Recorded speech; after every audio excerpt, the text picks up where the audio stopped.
you say? I'm doing good. What we got here? This is an old Civil War pistol, a Clark and Sherrard. Clark and Sherrard. That is, it might be the rarest Civil War gun there is. You just walked in here with Jimmy Hoffa. I got the revolver at an estate sale in Houston, Texas. I believe, from what I have seen in my over 50 years of gun collecting, that it is an old Clark Sherrard cap and ball revolver. I'd be happy with $40,000. I know these folks have got to make a living, and I got a good price on it at the auction. You know how rare these are. There's like just a handful of these in the world. Absolutely. There's one at the Gettysburg Museum, but it exploded during the battle. Well, the story is that the state of Texas gave Clark and Sherrard thousands of dollars to start making their version of a Colt Dragoon. And they were having lots and lots of troubles with the guns. They didn't get delivered, and the whole operation more or less fell apart and folded, and then one of the partners went in and took some of the parts, put them back together, and sold off a few of the guns. And for every Clark and Sherrard real gun, there's like 1,000 fakes. Okay, and makes sense.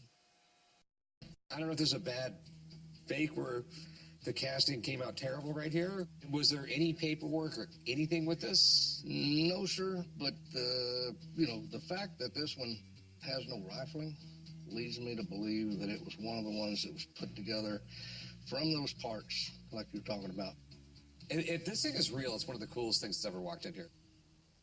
I'm like in awe of this thing right now, but they're so rare, I have my doubts. You understand why? It's just, you basically just walked in here with the Holy Grail.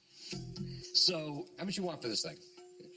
There's been several of them. Everyone's sold at a big auction house, and it went for like 60, 70,000, something like that. And I'd be happy with 40,000.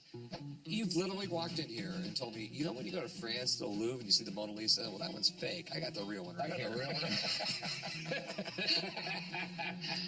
So, I'm going to go make a phone call, get someone down here.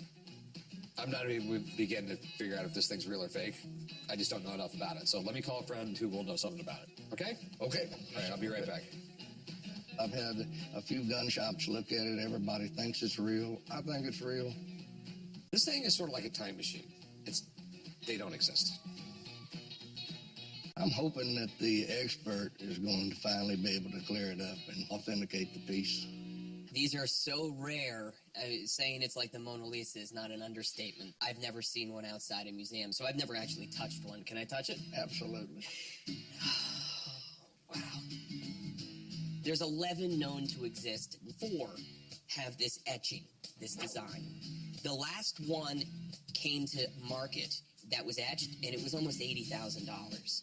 Okay. The serial numbers of the etched ones were in the hundreds and 200 range. This is in the range of the known etched guns, which is really good. The problem is, from the ones that I know that exist and the ones I've been able to research, the serial number font does not match this. It doesn't mean that the gun is fake. It does mean that the serial numbers are. Thanks, man. Yeah. Thank you very much, sir. Thank you very much. Very knowledgeable. It could be legitimate, but the serial numbers have been tampered with. And once that happens, you're not going to spend $80,000. Most collectors won't spend anything because they're too afraid to lose their investment. I love stuff like this. I love crazy, weird history. But we're 99% sure someone's tampered with that serial number. It's going to be too difficult for me to sell. I mean, when someone walks in my shop, I give a guarantee on every single thing I sell, and I can't do it on this. Good luck, dude. That's all I can tell you. My pleasure. Mr. Brown and I got along famously. I settled through a past, I copped it all myself. Just got a name to break on. How did you end up with this? Sounds so fun.